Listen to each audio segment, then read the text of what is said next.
नमस्कार, स्वागत है आपका। आप देख रहे हैं सीएनबीसी आवाज। मैं हूं मनीषा गुप्ता और आज फोकस रहेगा यहां पर मेटल्स पर, जहां पर अच्छी खासी उठापटक हमने बनते हुए देखी है। आपको याद दिला दें कि जून और जुलाई के महीनों में यहां पर मेटल्स में लगातार गिरावट थी, नेगेटिव रिटर्न्स हमने बनते हुए देखे, ना सिर्फ अंडरलाइंग कमोडिटी से बट ज्यादातर जो मेटल स्टॉक्स थे वहां पर भी इन्होंने अंडर परफॉर्म किया। लेकिन अगस्त में ये थोड़ा बहुत चेंज होता हुआ नजर आ रहा है। इसके दो तीन फैक्टर्स हैं। एक तो ये कि जो स्पेकुलेटिव लॉन्ग पोजीशंस थी, जो प्रॉफिट टेकिंग हम होता हुआ देख चुके थे, वो अब काफी लोअर लेवल्स पे हैं, तो नई एंट्री अपॉर्चुनिटीज शायद आप यहां पर अब मेटल्स में ढूंढ सकते हैं। दूसरा ये कि डॉलर इंडेक्स यहां पर 7 महीने के लोस पर कारोबार कर रहा है, उसका कुछ बहुत यहां पर फायदा है। और ज्यादातर मेटल्स में हमने इन्वेंट्रीज गिरते हुए देखी हैं, एक्सेप्ट ऑफ कोर्स जो कॉपर है वहां पर इन्वेंट्रीज लगातार बढ़ती हुई नजर आई हैं। आयरन ओर में भी पोर्ट्स पर यहां पर इन्वेंट्रीज बढ़ती हुई दिखी हैं, तो कुछ बहुत प्रेशर इसका बनता रह सकता है।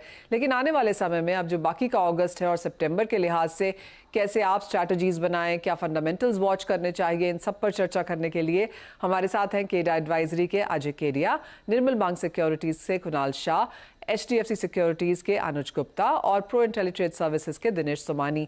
आप सभी का कार्यक्रम में स्वागत है। कुणाल, आपसे शुरुआत करना चाहेंगे और कॉपर से ही शुरुआत कर लेते हैं, क्योंकि एक तरफ हम यहाँ पर बातें करते हैं कि आगे ईवी की डिमांड इतनी स्ट्रांग हो जाएगी, माइंस आने में 8, 10, 15 साल नए लग जाते हैं यहाँ पर नया प्रोजेक्ट आने में, तो उसका एक सेंटिमेंट प्ले हमने यहाँ पर आता हुआ देखा और ऑल टाइम हाइज हमने यहाँ पर कॉपर में बनते हुए भी देखे। लेकिन उसके बाद जिस तरह से वीक डेटा चाइना की तरफ से आया और अब तो सबकी ये कॉन्वर्सेशन है कि शायद सरप्लस देखेंगे हम कॉपर की इन्वेंट्रीज में इस साल में और अगले साल में भी, उसका एक लगातार प्रेशर है। तो ये जो कॉन्ट्रडिक्टिंग फंडामेंटल्स है, सेंटिमेंट है, जो कभी भी चेंज हो सकता है, लेकिन एज ऑफ नाउ आज के दिन के हिसाब से अगले 1-1.5 महीने के लिहाज से क्या कहेंगे आप? हम चाइना की फिजिकल मार्केट में जो प्रीमियम है उसको ट्रैक करते हैं। लेटली लास्ट 15 दिन से दो की मार्केट्स है वहां पे प्रीमियम $10 $15 से बढ़ के $50-55 हो गए। इंडिकेट कर रहा है कि domestic demand is better than what the overall fundamental of China's real estate slowdown is considering that fundamentals are better, demand अच्छी है। That is one of the reason कि copper has moved up from the lows and it is also showing lot of strength. Second, US का rate cut. एक financial demand होती है commodity की। US के rate cut cycle start होते ही market is pricing in कि lower the dollar higher the commodity prices, वो जो पूरा थीम है वो एक प्ले होता हुआ नजर आ रहा है। और third most important thing, any step which Chinese government or authorities are taking to curb the slowdown from the real estate sector. ये तीन फैक्टर्स को कंसीडर करते हुए मुझे ऐसा लग रहा है कि बाय एट डिप्स की रणनीति अपनानी चाहिए कॉपर में। 805, 800 रुपए के आसपास आप बाय कीजिए। मुझे नहीं लगता है कि वो अभी 780 के नीचे जाएगा और धीरे धीरे 840, 850 के लेवल्स आपको देखने मिल सकते हैं।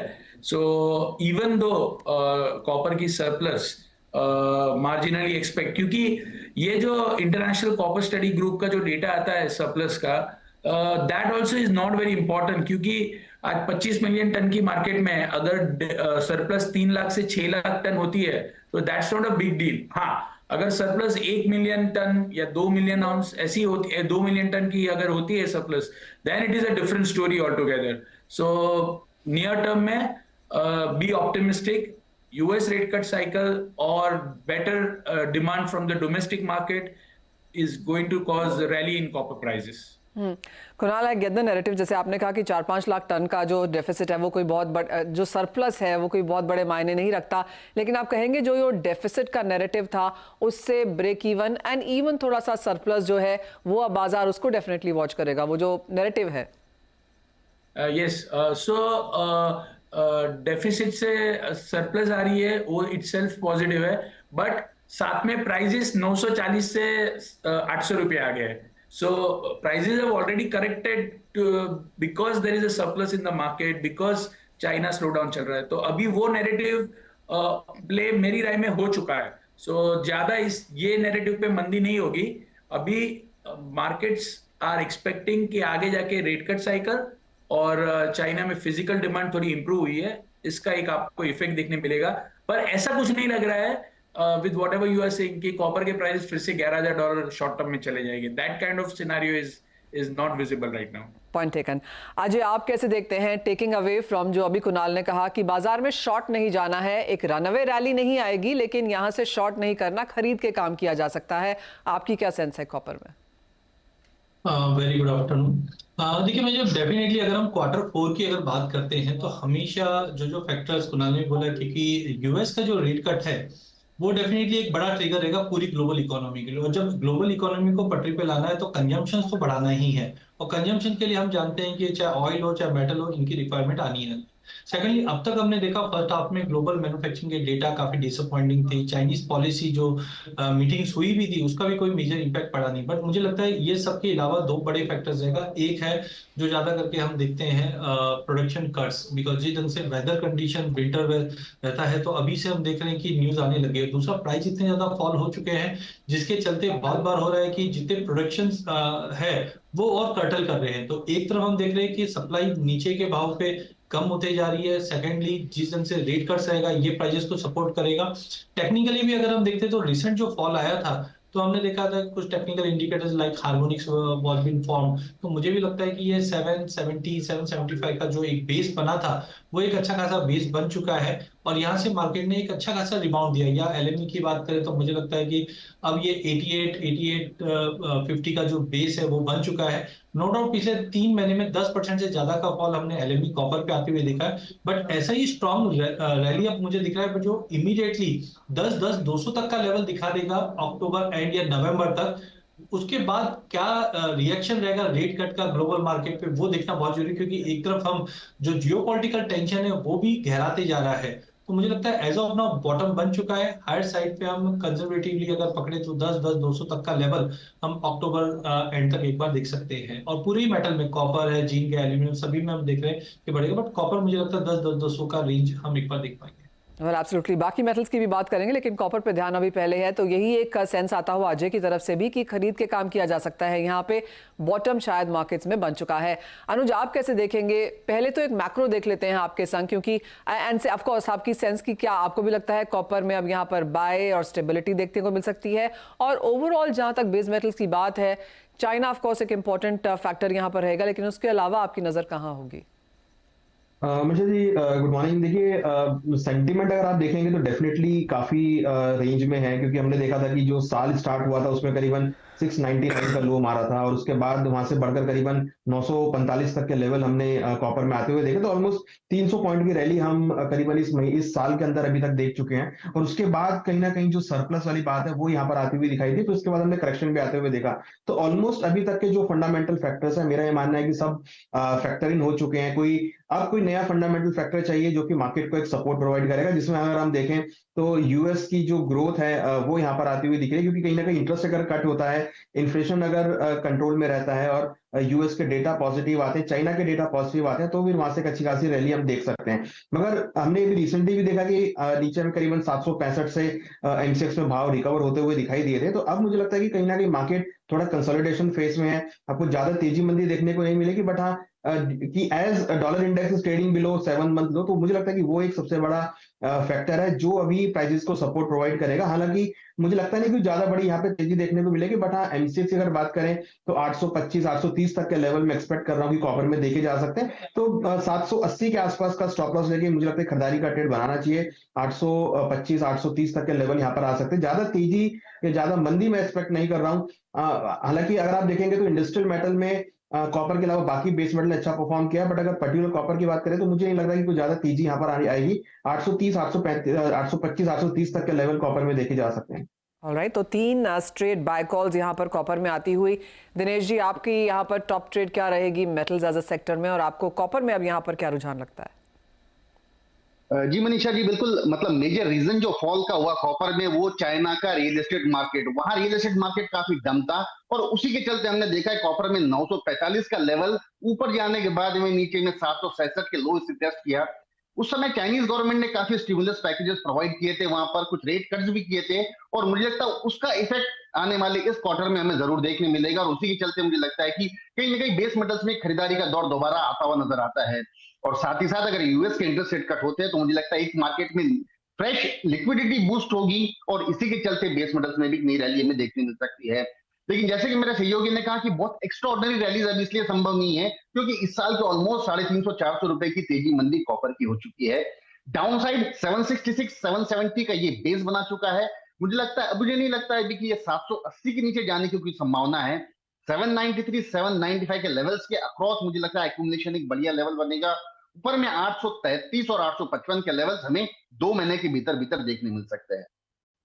ऑलराइट, तो चारों एक्सपर्ट्स की यही राय है कि कॉपर में खरीदारी करके काम किया जाना चाहिए। बॉटम शायद यहां पर बन चुका है, शॉर्ट नहीं जाना है, तेजी यहां पर की जा सकती है। ऑल टाइम हाइज की एक्सपेक्टेशन ना रखें, लेकिन बढ़त यहां पर अब ग्रेजुअल देखने को मिल पाएगी।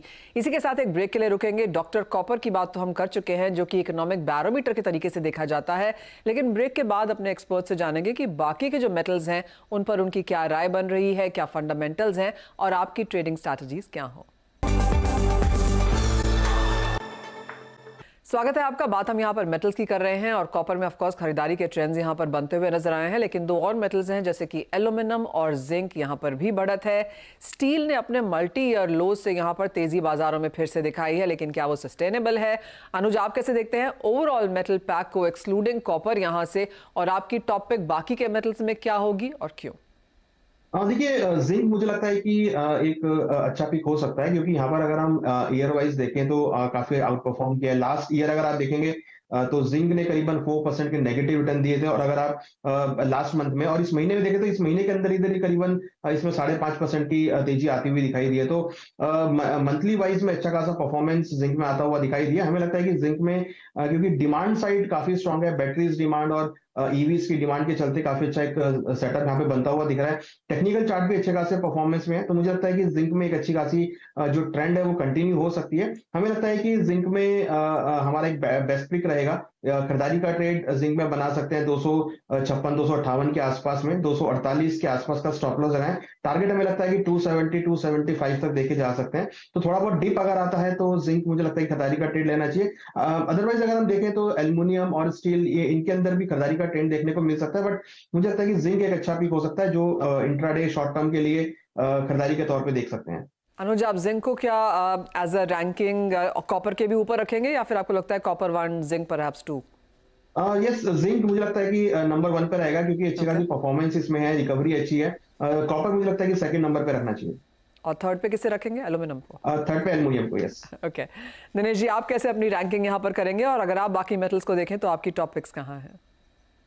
जी बिल्कुल, जैसे अनुज ने कहा कि जिंक की रिकवरी काफी फास्ट रही है। नीचे में मतलब 245-47 जाने के बाद में अभी दोबारा 260 के आसपास ये ट्रेड करता है, 267 के आसपास ट्रेड कर रहा है। तो मुझे लगता है कि इसकी रिकवरी ज्यादा फास्ट है बाकी बेस मेटल्स के मुकाबले, और अभी भी 265 के आसपास अगर मुझे लगता है कि जिंक एक डिप लेता है तो एक अच्छा खरीदारी का अवसर रह सकता है। 282 284 के लेवल्स जल्दी देखने मिल सकते हैं, और डाउन साइड 255 मुझे लगता है कि बेस लाइन सपोर्ट मेंटेन करता रहना चाहिए। साथ ही साथ एल्यूमिनियम की अगर मैं बात करूं तो 225-225-50 के आसपास ये जोन है, एक डिमांड जोन है, एक एरिया है जहां पर यहां से दोबारा अपसाइड पोटेंशियल हमें देखने मिल सकता है। 215 से 227 मात्र 5 दिनों में आया है, तो इसकी रिकवरी थोड़ी सी ज्यादा फास्ट लगती है मुझे, और आने वाले समय में 245 247 लेवल जल्दी देखने मिल सकते हैं। 218 का baseline support as a stop loss maintain करके चलना चाहिए। मुझे लगता है एल्यूमिनियम और जिंक दोनों मुझे एक नंबर 1 लगते हैं, और कॉपर मेरी नेक्स्ट प्रायोरिटी है। ऑल राइट, तो जिंक एंड एल्यूमिनियम नंबर 1 पे और कॉपर सेकंड पे। अनुज, अनु से बात हो चुकी है, कुणाल आप कैसे देखते हैं इसे अब यहाँ पर, और एल्यूमिनियम स्पेशली यहाँ पर किस तरह के फंडामेंटल्स हैं? क्योंकि एज ऑफ नाउ हमने देखा है चाइना का यहाँ पर इंपोर्ट बढ़ता हुआ, एल्यूमिना के प्राइसेस हायर हैं, इन्वेंट्रीज में कुछ बहुत गिरावट है, लेकिन क्या वो प्राइस इन हो चुका है? आई थिंक 60-70% प्राइस इन हो गया है, बट मेजर जो एल्यूमिनियम में मुझे लग रहा है वो है आगे जाके ये जो जियोपॉलिटिकल डेवलपमेंट है, रशियन एल्यूमिनियम का क्या आउटलुक है, whether it is going to hit the market और नॉट। सो एल्यूमिनियम की मार्केट अगर आप देखेंगे तो डिमांड सप्लाई, जैसे आप सरप्लस और डेफिसिट की बात करते हैं, तो ऐसा कोई बड़ी डेफिसिट नहीं है एल्यूमिनियम की मार्केट में। The supplies are relatively relaxed as of now, and going forward जो बड़ा ट्रिगर आएगा आई थिंक रशिया की ओर से, और कोई सैंक्शन, नया कोई सैंक्शन लगता है एल्यूमिनियम पे या दूसरी कोई कमोडिटी पे, तो वो सब चीजें आगे जाके देखनी होगी। मेरी राय है एल्यूमिनियम ऊपर में 240-42 तक जा सकता है, बट मेरा पर्सनल प्रेफरेंस एल्यूमिनियम से ज्यादा जिंक है। ऑलराइट, तो जिंक, एल्यूमिनियम, कॉपर यहाँ पर सभी में तेजी फिलहाल बनते हुए नजर आ रही है। अजय, आप अपनी रैंकिंग कैसे करेंगे? बिल्कुल मनीष जी, अगर हम फंडामेंटल जो जो अभी डिस्कस किए उसमें मेरे को सबसे ज्यादा स्ट्रॉन्ग जिंक का दिखाई दे रहा है। जिस ढंग से हमने देखा कि पिछले हफ्ते में भी जो संघाई की जिंक इन्वेंटरी उसमें 9.3% का फॉल था और ग्लोबल जिंक मार्केट का जो सरप्लस था वहां पे हमने कमी आती हुई देखी है।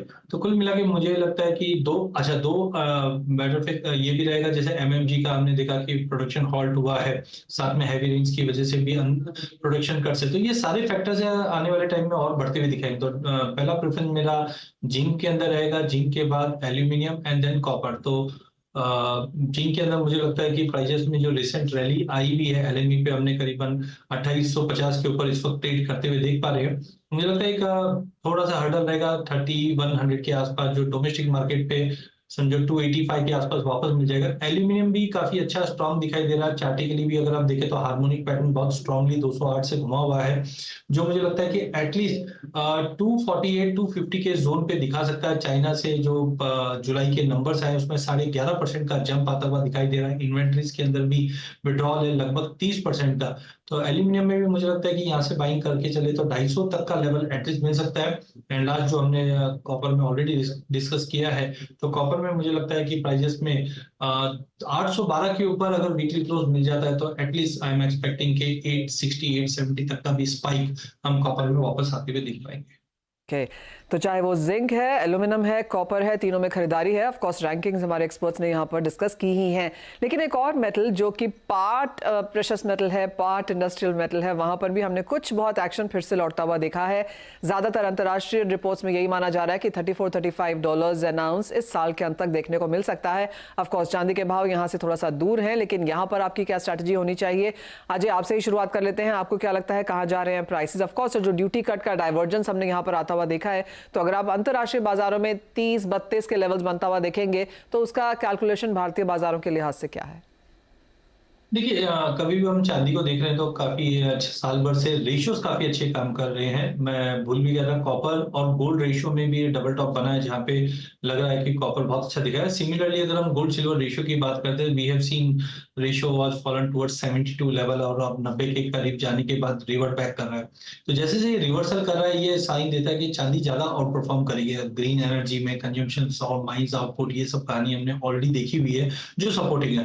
बट मुझे लगता है 30 का लेवल काफी इंपॉर्टेंट है। अगर ये ब्रीच करके होल्ड कर जाता है तो 32 32.5 तो इमीडिएट में, बट वॉल्टिटी ईयर एंड तक और बढ़ती हुई दिखाई देगी। और मुझे लगता है कि there is a high probability कि डिमांड और साथ में रेशियो का फॉल, ये सबको देखते हुए $38-39 तक का लेवल आराम से हम इंटरनेशनल में ईयर एंड तक स्पाइक कर पाएंगे। डोमेस्टिक मार्केट में पहले जैसे मैं 98,000 से 1 लाख तक का व्यू रखता था, लेकिन ड्यूटी करेक्शन की वजह से हमने ये देखा कि प्राइजेस में फॉल बैक आया। लेकिन वॉल्टिटी एक्सट्रीम होने की वजह से मुझे अभी भी लग रहा है कि प्राइजेस 97-98 का जो पहले वाला टारगेट था, डिस्पाइट 9% का जो ड्यूटी एडजस्टमेंट हुआ है, फिर से हम अचीव कर पाएंगे, क्योंकि डिमांड धीरे धीरे लोअर लेवल पे बहुत स्ट्रांगली बढ़ते जा रही है। दिनेश जी, आपका चार्ट क्या दिखाते हैं? कल मेरी मेटल फोकस से बात हो रही थी, उन्होंने मुझे कहा 34-35 इस साल के अंत तक। अजय कह रहे हैं 38-39 इस साल के अंत तक।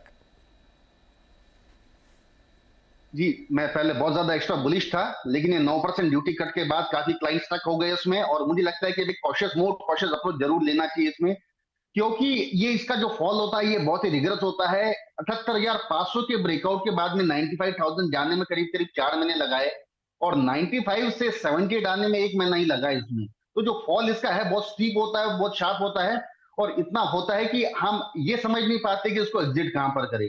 बट फॉर्चुनेटली 78,500 से दोबारा रिट्रेस करके अभी 84-85,000 के इर्द गिर्द ट्रेड कर रहा है। तो मुझे लगता है यहां से दोबारा एक इसका चांस है 88,000 to 92,000। मतलब ऑन एग्रेसिव मोड मैं कहूंगा कि 92,000 ये दोबारा लेवल आ सकते हैं, जो कि इंटरनेशनल लेवल में 32-32.5 के लेवल रखते हैं। अगर कोई स्ट्रेच आउट हुआ तो मुझे लगता है मैक्स टू मैक्स 3350 या फिर 34, मुझे लगता है ये levels max to max international level में जाने चाहिए। और हमारे यहाँ वही जो रेजिस्टेंस जोन है 93-92,000, ये अपसाइड मुझे आने वाले 2 या 3 महीने में देखने मिल सकता है। अनुज, आप कैसे देखते हैं चांदी को? और खरीदारी की राय तो ऑफ कोर्स यहाँ पर सभी दे ही रहे हैं, और आप लोग सब इस साल की शुरुआत से ही दे रहे हैं, एंड आई एम अज्यूमिंग काफी दर्शकों ने यहाँ पर पैसा भी कमाया होगा जिस तरह से चांदी में गेंस देखने को मिले हैं। लेकिन हम कहीं ना कहीं 32 से 38 के बीच में यहाँ पर अटकते हुए नजर आ रहे हैं। आप इस रेंज में अपने आप को कहाँ पाते हैं, और भारतीय बाजारों में किस तरह के लेवल्स देखने को मिल पाएंगे? मनीषा जी, हम तो जनवरी से कह रहे थे कि 1 लाख के आसपास चांदी आनी चाहिए। ऑलमोस्ट 96,000 से मार्केट वापस रिवर हुआ है, क्योंकि साथ में देखें तो कस्टम ड्यूटी का भी कट लगा है। तो मुझे लगता है कि अभी भी हम पॉजिटिव है, बट हाँ 1 लाख तो नहीं, बट हाँ मुझे लगता है कि 90,000 के आसपास चांदी आपको इस साल के एंड तक देखने को मिल सकती है। हमें लगता है कि कहीं ना कहीं इंटरनेशनल मार्केट में $33-34 के आसपास के लेवल अगर ब्रेक होते हैं, $33 अभी तक नहीं ब्रीच हुआ है। अगर $33 का लेवल ब्रीच होता है तो 37 से लेकर $40 तक के लेवल देखे जा सकते हैं। 14-15 साल लगाए चांदी ने पूरे कंसोलिडेशन को देखने में, और उसके बाद एक अच्छा खासा ब्रेकआउट हुआ। तो स्लो एंड स्टडी मोमेंटम चांदी पकड़ता हुआ दिखाई दे रहा है। हालांकि हमने बहुत तेजी के एक ट्रेंड इसमें यहाँ पर आते हुआ देखा था, उसके बाद थोड़ा ब्रेक लगा, कंसोलिडेशन हुआ। अभी फिलहाल एक कंसोलिडेशन का फेज चल रहा है। मुझे लगता है कि इस कंसोलिडेशन के बाद एक अच्छा ब्रेकआउट यहाँ पर एक्सपेक्टेड है, जो कि यहाँ देखा जा सकता है। तो मुझे लगता है कि ईयर एंड तक आपको 33 से लेकर $35 के बीच के लेवल देखे जा सकते हैं, और अगर इन बिटवीन $33 का लेवल ब्रेक होता है तो फिर हम एक अच्छी रैली यहाँ पर कंटिन्यू होती हुई देखेंगे, जो कि 37 से लेकर 40,000 तक जा सकती है। $40 तक जा सकती है। जी हाँ, गॉट योर पॉइंट। ओके, तो अच्छी खासी तेजी की एक्सपेक्टेशन यहाँ पर है। ऑफ कोर्स वो लेवल्स क्लियर होते जाएंगे तो हम हायर प्राइसेस यहाँ पर बनता हुआ देखते भी जाएंगे, लेकिन एज ऑफ नाउ बहुत ही क्लियर इंडिकेशंस हमारे सभी ब्रोकरेज हेड्स की तरफ से आता हुआ कि खरीदारी आप यहाँ पर मेटल्स में करके चल सकते हैं। तो क्लियरली कॉपर, एल्यूमिनियम, जिंक और चांदी, इन चारों में ही आपकी बाइंग पोजीशंस फिलहाल होनी चाहिए। इसी के साथ बहुत शुक्रिया हमारे साथ आज समय निकालने के लिए, आप सभी के समय के लिए भी, और हमें दीजिए इजाजत। आप बने रहिए CNBC आवाज पर।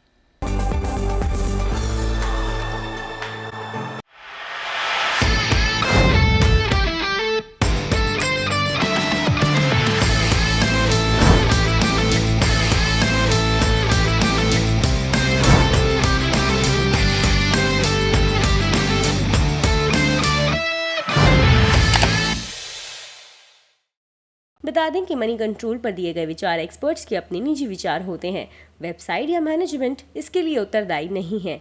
यूजर्स को मनी कंट्रोल की सलाह है कि कोई भी निवेश निर्णय लेने से पहले सर्टिफाइड एक्सपर्ट की सलाह लें।